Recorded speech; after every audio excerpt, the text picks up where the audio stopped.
Te habla el reverendo Carlos Cruz Moya y te invitamos a que te quedes con nosotros en la próxima hora para que escuches palabra de Dios, la palabra que no se equivoca, la palabra que no vuelve atrás vacía, esa palabra que como espada de dos filos penetra hasta lo más profundo del corazón del hombre y la mujer. Tema de hoy, el libre examen de las Escrituras. El libre examen de las Escrituras. Uno de los grandes temas, una de las grandes verdades que enseñó la Reforma Protestante en este mes de la Reforma Protestante, que queremos tocar algunos de esas grandes verdades que cambiaron al mundo. Así que busca tu Biblia, la palabra de Dios, y busca el libro de los Hechos, capítulo 17, versículos del 10 al 12. Hechos 17, versículos del 10 al 12. Dice así la palabra de Dios. Inmediatamente los hermanos enviaron de noche a Pablo y a Silas hasta Berea, y ellos, habiendo llegado, entraron en la sinagoga de los judíos. Y estos eran más nobles que los que estaban en Tesalónica, pues recibieron la palabra con toda solicitud, escudriñando cada día las Escrituras para ver si estas cosas eran así. Así que creyeron muchos de ellos, y mujeres griegas de distinción, y no pocos hombres. Amigo y amiga que me escucha, en esta noche, como hemos dicho anteriormente, queremos tocar una de las grandes verdades que enseñó la Reforma Protestante, que es el libre examen de las Escrituras. Para el siglo XVI, la época de Martín Lutero, Juan Calvino, los grandes reformadores, el pueblo europeo donde reinaba, ¿verdad?, el catolicismo romano, no tenía acceso a la escritura. La escritura en su lengua vernácula. El idioma de la Iglesia Católica era el latín, la misa se daba en latín, la predicación, si había alguna, se daba en latín, y el pueblo estaba totalmente ignorante de esa rica savia que era la palabra de Dios. Roma se abrogaba la autoridad de no solamente apresar la Escritura, sino interpretarla según el magisterio de la Iglesia, y que por lo tanto el vulgo no tenía la autoridad de examinar el texto, estudiar el texto, comparar el texto y vivir por el texto bíblico. Esto era algo generalizado en toda Europa, y la autoridad de la Iglesia Católica Romana se esparcía con brazo fuerte, con pie firme, contra todo aquel que no solamente se atreviera dentro de su limitación como vulgo, ¿verdad?, a acercarse a algún texto bíblico, sino a dar una interpretación fuera de aquella que daba Roma, la Iglesia de Roma. Pero ¿qué pasa?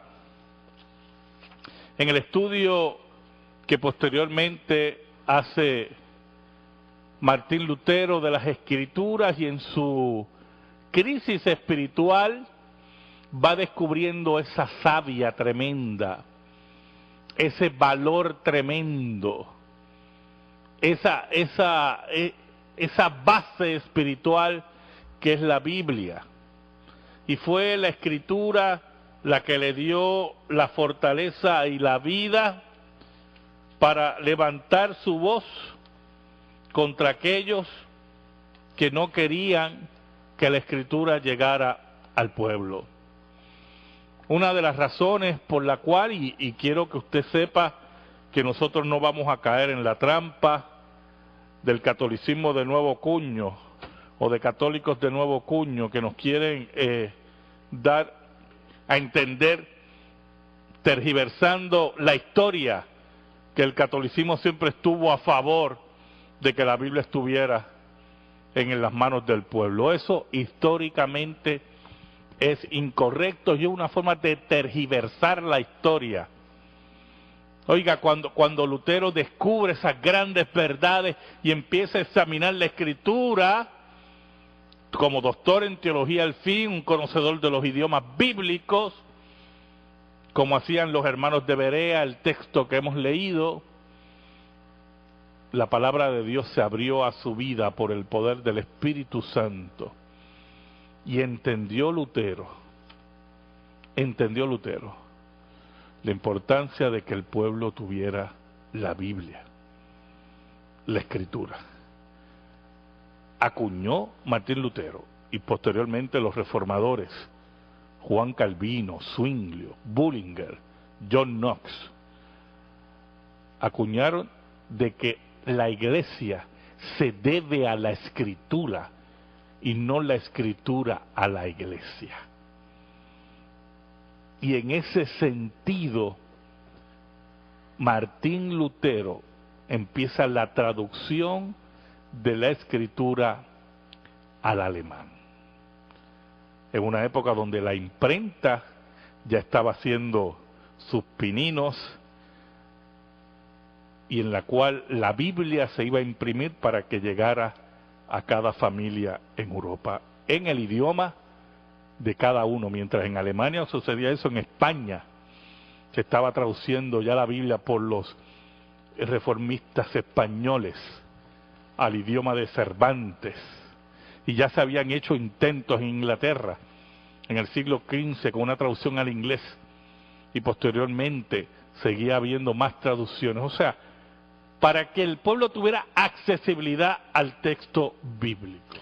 Sí, pastor, y importante recalcar, como usted dice, que la posición contraria a la reforma es la posición histórica del cristianismo católico romano, y esa posición se confirma recientemente en los años 60 en el Concilio Vaticano, cuando se establece nuevamente, se reconoce que el oficio de interpretar auténticamente la palabra de Dios, escrita o transmitida, ha sido confiada únicamente al magisterio vivo de la Iglesia. O sea, la Iglesia nunca ha dejado de creer, la Iglesia Católica Romana, de la misma manera, por más que hoy en día se quiera un poco tratar de salvar esa situación. Pero en lo que vamos a estudiar esta noche vamos a darnos cuenta qué significa el libre examen y qué no significa el libre examen. Muy importante que tengamos claro, porque mucho material que conseguir para podernos preparar para este programa. Hay mucha malentendimiento tanto de los católicos como aún de los protestantes. Así mismo es. Mira, uno de los primeros principios del libre examen de la Escritura es que la Reforma sostenía que la Escritura no era solamente para los teólogos. Aunque mire, en la época de Lutero, por ejemplo, uno de sus colaboradores, que posteriormente se convirtió en su enemigo, Catlas, decía que en sus estudios de teología nunca había visto una Biblia. Mire qué interesante. Nunca había visto una Biblia. Se había imbuido en la escolástica y en las opiniones, en las tradiciones de hombres, pero nunca había visto una Biblia en sus estudios de teología. Y lo primero que tenemos que ver, que cuando hablamos del libre examen de la Escritura, es sostener que la Biblia no es solamente para los teólogos, sino también para todos los cristianos en general, que deben emplear la Escritura, que deben estudiar la Escritura y deben examinarla. Por eso el texto que usamos de base hoy, vimos que los fieles de Berea, las personas de Berea, estudiaban, examinaban las Escrituras para ver si lo que predicaba Pablo era lo correcto. Ellos tenían un libre examen de esa Escritura, la estudiaban para llegar a unas conclusiones.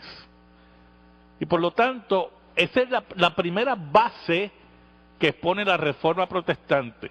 La palabra tiene que llegar al pueblo de Dios, en su idioma.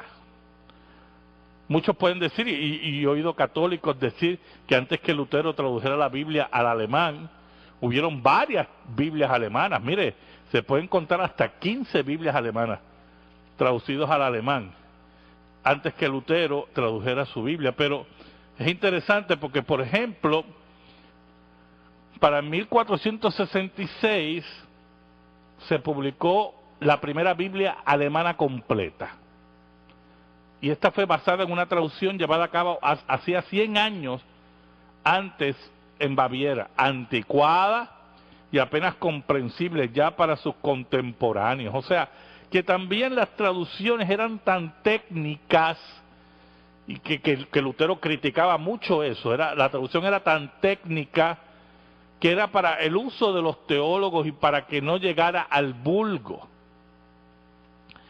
Y Lutero con su traducción buscaba que llegara al vulgo la palabra de Dios, y no solamente eso, y esto es muy importante, es que el vulgo la examinara, la viviera, la internalizara, la aprendiera. Bueno, fue tan grande su labor que hoy mismo, cuando usted estudia alemán, usted tiene que estudiar a Lutero, porque Lutero logra la unificación del idioma alemán por medio de su traducción. Por lo tanto, lo primero que enseña la Reforma Protestante es que la palabra de Dios es para todos los cristianos, para que sea leída, para que sea examinada por todos los creyentes. Sí, es muy importante que en el proceso del protestantismo entrar en la consideración misma de lo que es el libre examen. Eso fue en muchos sentidos un devenir, un desarrollo que iba formándose paso a paso. No fue que ellos dijeron, vamos a examinar las escrituras libremente, así de momento. Fue algo que fue desarrollándose al punto que hoy en día entendemos más a profundidad lo que ellos fueron viendo.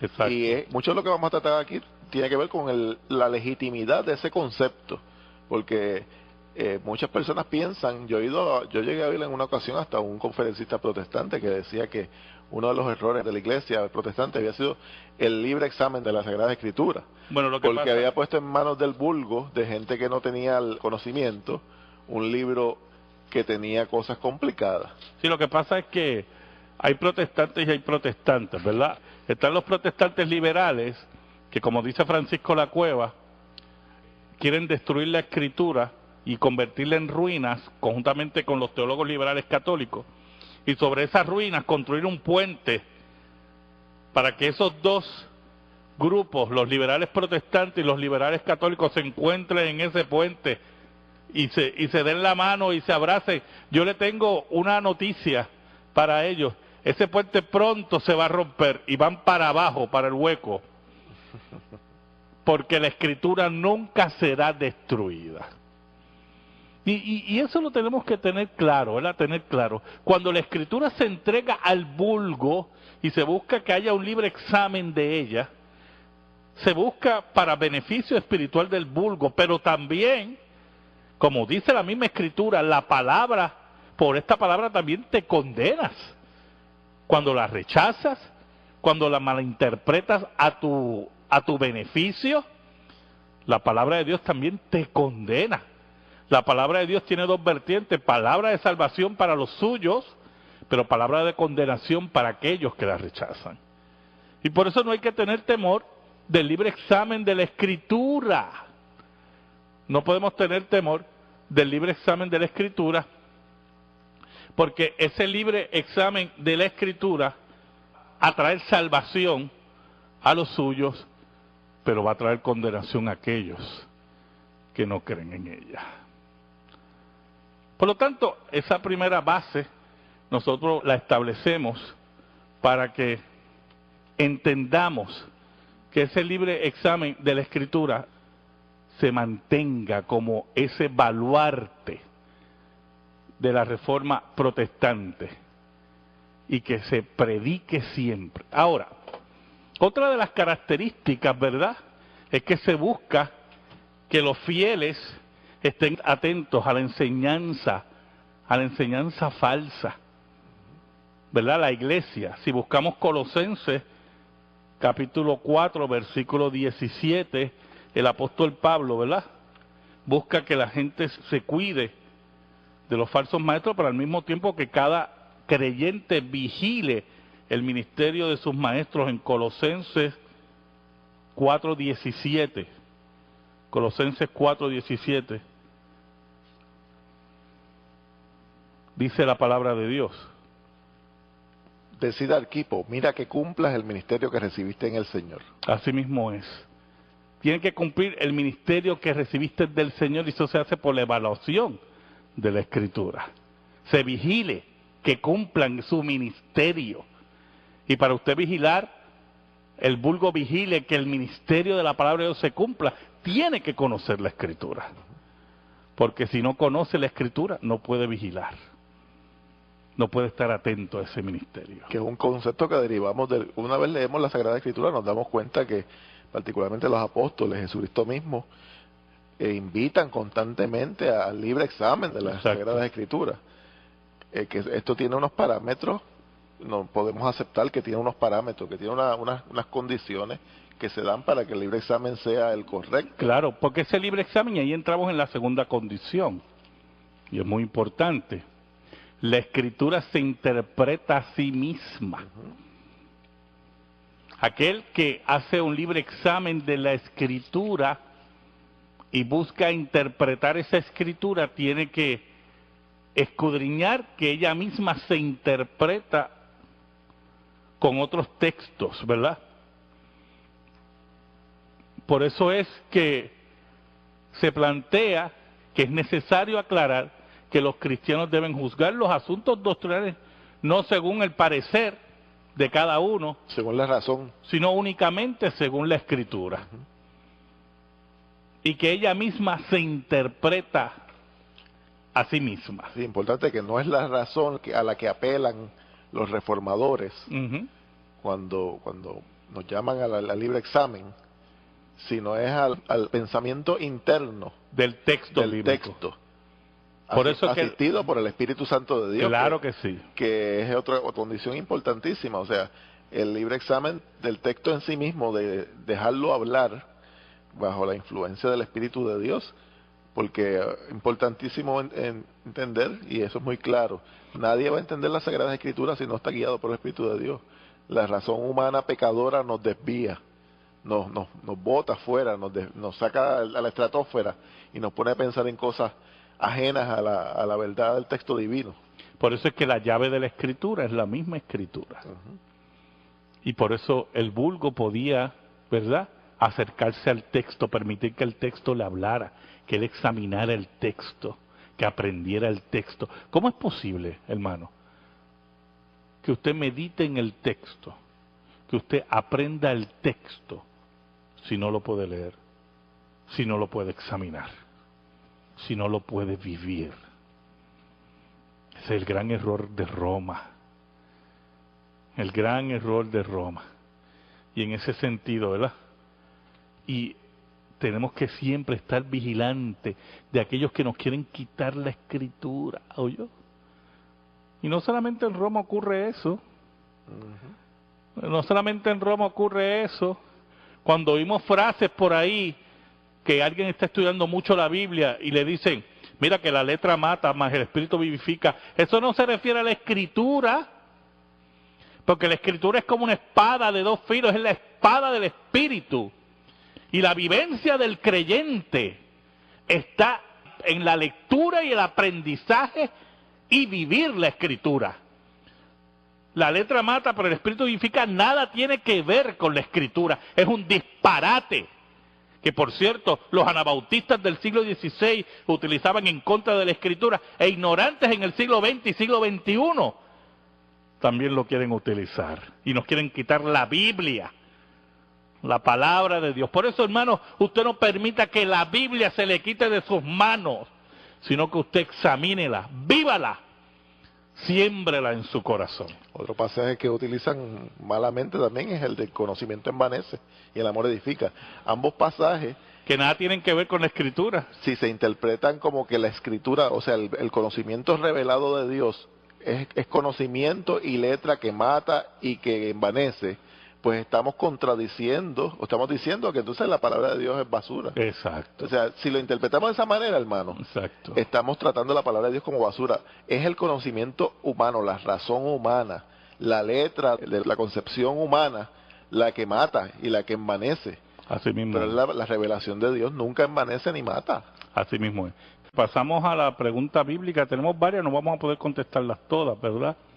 Pero vamos a... Aquí tenemos una del hermano Lorenzo García de Río Piedra. Él pregunta que por qué hay religiones que prohíben la libre lectura de la Biblia y su interpretación. Hermano, eso es sencillo. Porque la Biblia no respalda sus locuras. Y por lo tanto, si las personas empiezan a buscar en la Escritura y se van a dar cuenta que la enseñanza de su secta no se acomoda a la Escritura. Y por eso, mire, prohíben, cuando usted está en una iglesia o una secta que le prohíbe leer, no leas este libro, y no leas este libro, y no leas este libro, ya ahí usted tiene que sospechar. ¿Y por qué tenemos que sospechar? Porque mire, la verdad nunca va a ser destruida por la mentira. Y todos aquellos que siguen la mentira y dejan la verdad, son personas que nunca han amado la verdad. Pero la mentira nunca puede destruir a la verdad. Y por lo tanto, cuando oímos estas cosas, ¿verdad?, de prohibir leer la Escritura, de profundizar en la Escritura, que no, mira, no tengas mucha Biblia, o sea, no leas mucho así la Biblia. Yo me acuerdo que yo conocí una persona una vez que decía que si uno leía mucho la Biblia, se convertía en una secta. Y yo, caramba, qué cosa más rara. Qué cosa más rara, ¿verdad?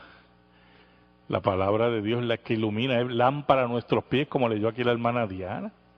Así que, básicamente, ¿verdad? Muchas de esas prohibiciones vienen por miedo a la verdad. Por miedo a la verdad. Un saludo al hermano Francisco de Ponce, ¿verdad? Que interesante que nos aclara que muchas de las versiones alemanas antes de la de Lutero provenían del latín.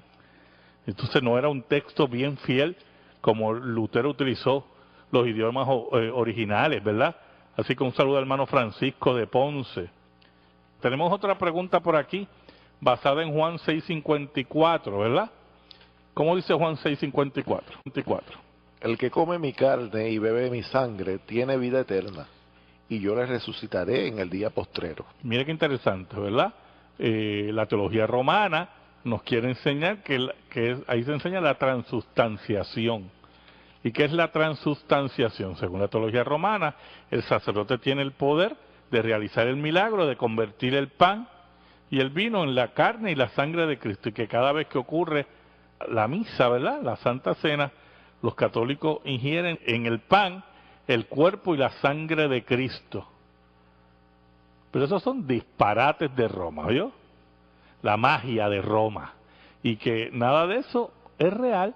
Cristo, cuando habla ahí de la carne y la sangre, el que come mi carne y mi sangre, ¿verdad?, como judío al fin, usando esos símbolos, ¿verdad?, para decir, mire, la vivencia, usted se tiene que entregar a Jesús, usted tiene que abrazar a Jesús, usted tiene que vivir a Jesús, usted tiene que comerse a Jesús, en esas imágenes tremendas, ¿verdad?, que establece la Escritura. Sí, pastor, importante que cuando uno estudia Roma, uno se da cuenta que, por ejemplo, la insistencia durante siglos de una misa en latín, la misma transustanciación, la idea esta de la confesión de pecados, todo va amarrado a una idea de crear en la mente del pueblo que los curas, los sacerdotes son magos, una magia especial.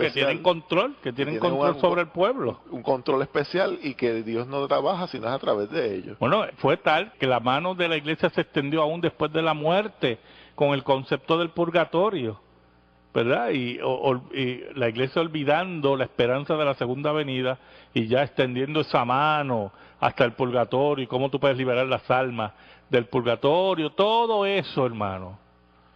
Cuentos de caminos que la Reforma acabó y que enterró con la lectura y el libre examen de la Escritura. Y por eso la Reforma nos invitaba, como dije anteriormente, ¿verdad?, a número uno, a que entendiéramos que la Biblia no solamente era para teólogos, sino para el pueblo. Número dos, que la Biblia se interpretaba a sí mismo, ¿verdad? Y que vieran en ella esa vida y que tuviéramos la reverencia ante ella. No era acercarse a la Escritura y buscar textos de prueba para mi condición, ¿oyó? Que yo no quiero ir a la iglesia, pues vamos a buscar 2 o 3 textitos de prueba para no ir a la iglesia. Qué terrible cuando buscamos en la Escritura base para nuestros pecados. No, el libre examen de la Escritura es dejar que la Escritura nos hable, que dirija nuestra vida. Como dijo Cristo, santifícalos en tu verdad. Tu palabra es la verdad. Es la palabra la que limpia nuestro camino.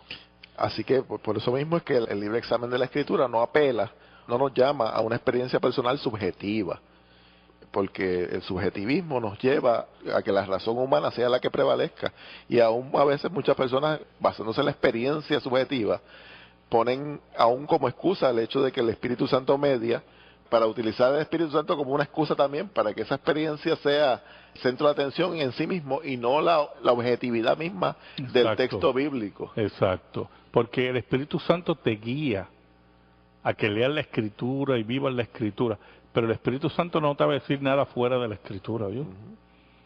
Nada fuera de la Escritura. Como decía Calvino, ¿verdad? Calvino nos decía que el Espíritu Santo estaba para darnos la Escritura, y era una afrenta al Espíritu Santo decir que él iba a decir algo contrario a la palabra que le inspiró. Y por eso es que en el siglo XVI habían grupos que eran los entusiastas, que le daban un énfasis a la experiencia religiosa como una guía para interpretar la Escritura. Y lamentablemente, mire, los reformadores rechazaron eso. Por ejemplo, Lutero decía, nadie puede entender correctamente a Dios o la palabra de Dios sin recibir esta directamente del Espíritu Santo. Y nadie puede recibirla del Espíritu Santo sin experimentarla, probarla y sentirla. O sea, la Escritura. La Escritura. Por lo tanto, los entusiastas que buscaban desechar la Escritura y hablaban en contra de la letra, equiparando la Escritura a la letra que mata, Lutero le decía, mire, yo abofeteo a vuestro espíritu en el hocico. Por eso Lutero veía la Escritura como la ventana, la palabra de Dios, esa ventana que nunca iba a fallar. Por eso Lutero quería entregarle al pueblo, al vulgo, la Escritura en su idioma, y por eso los reformadores querían entregar, y querían que el pueblo se sentara a leer la Escritura en familia, y que eso fue lo que logró la Reforma Protestante. La Reforma Protestante, una de las grandes bases para la unión familiar fue la lectura de la Biblia en el hogar. Y eso no exime de que haya un cuerpo eclesiástico como son a nivel de la historia. Tenemos unos credos y unas confesiones que se han levantado como muestra de lo que es el ordenamiento claro y bien expuesto de la palabra de Dios. Exacto. O sea, lo que Roma apela de un cuerpo magisterial, un oficio magisterial que único, es una necesidad, no como ellos las exponen. Hay una necesidad dentro del cuerpo de Cristo de que que hayan maestros y doctores. Y doctores estudiosos de la ley organicen el pensamiento bíblico, que es muy muy saludable, porque los creyentes a veces hay aspectos de la Sagrada Escritura que son muy complicados. Exacto. Pero eso no quiere decir que sea un cuerpo que se adscriba a sí mismo unas cualidades subjetivas propias y que comience a hacer un uso acomodaticio de la palabra de Dios. Exacto. Apelando a tradiciones y apelando a ideas que no se derivan de la misma palabra. Claro, por eso es que el concepto del dogma dentro del protestantismo el dogma interpreta la doctrina que está en la Escritura, pero para el protestante el dogma tiene que estar adherido a la Escritura. Para Roma no.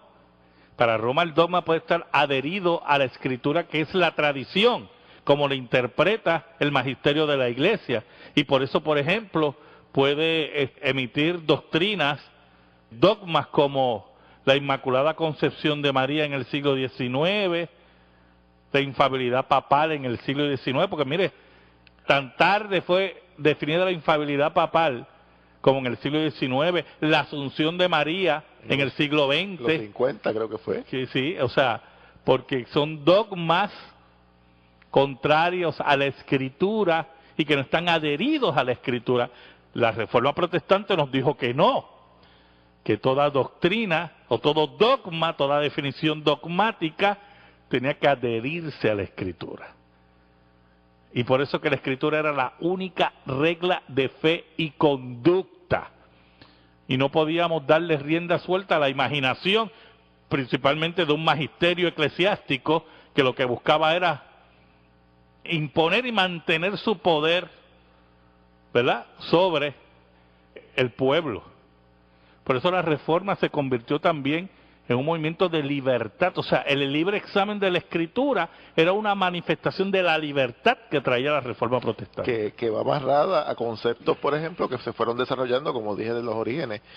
Durante la Reforma se fueron levantando de los mismos análisis que se hacían conceptos ya más formados, como lo que es la suficiencia de las Escrituras, el sacerdocio universal de los creyentes. Exacto. La simplicidad misma de la Escritura. La Escritura es simple de estudiar, nosotros somos los que la complicamos.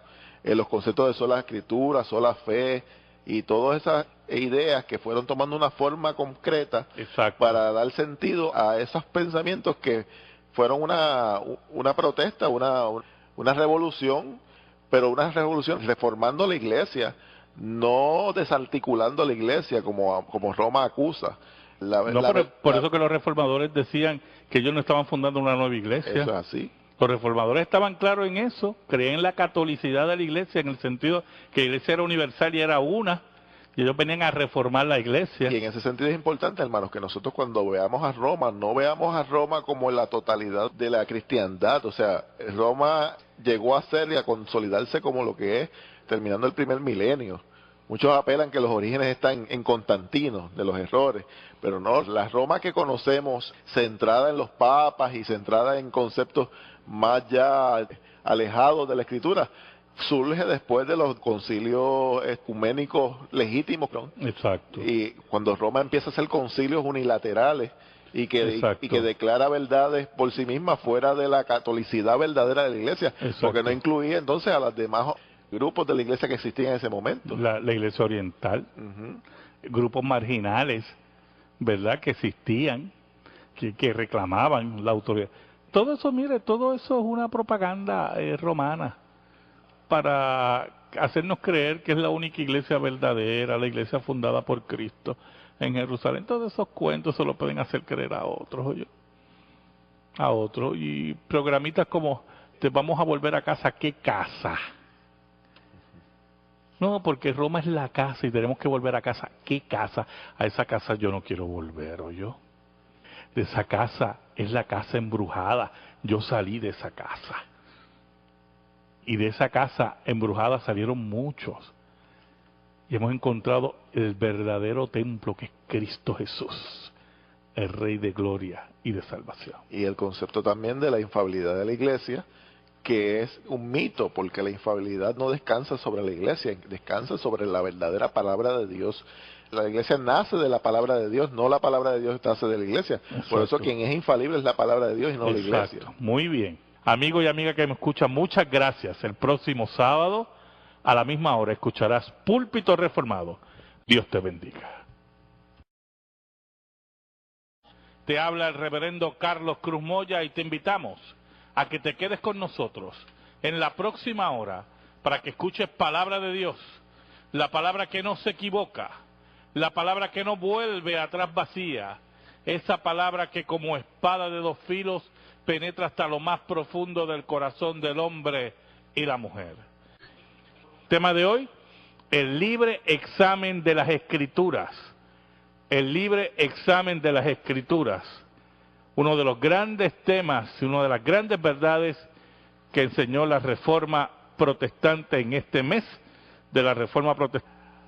Roma se abrogaba la autoridad de no solamente apresar la Escritura, sino interpretarla según el magisterio de la Iglesia. Y que por lo tanto el vulgo no tenía la autoridad de examinar el texto, estudiar el texto, comparar el texto y vivir por el texto bíblico. Esto era algo generalizado en toda Europa, y la importante que queremos tocar algunos de esas grandes verdades que cambiaron al mundo. Así que busca tu Biblia, la palabra de Dios, y busca el libro de los Hechos, capítulo 17, versículos del 10 al 12. Hechos 17, versículos del 10 al 12. Dice así la palabra de Dios.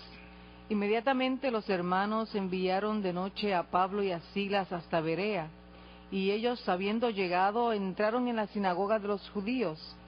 Y estos eran más nobles que los que estaban en Tesalónica, pues recibieron la palabra con toda solicitud, escudriñando cada día las Escrituras para ver si estas cosas eran así.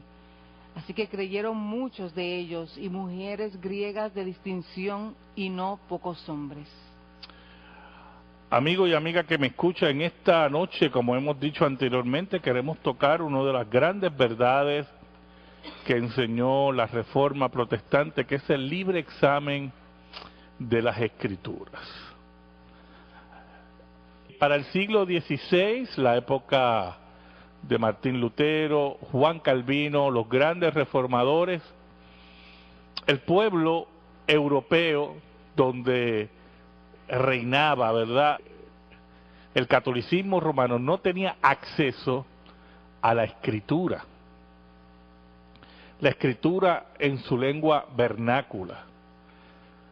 El idioma de la Iglesia Católica era el latín, la misa se daba en latín, la predicación, si había alguna, se daba en latín, y el pueblo estaba totalmente ignorante de esa rica savia que era la palabra de Dios.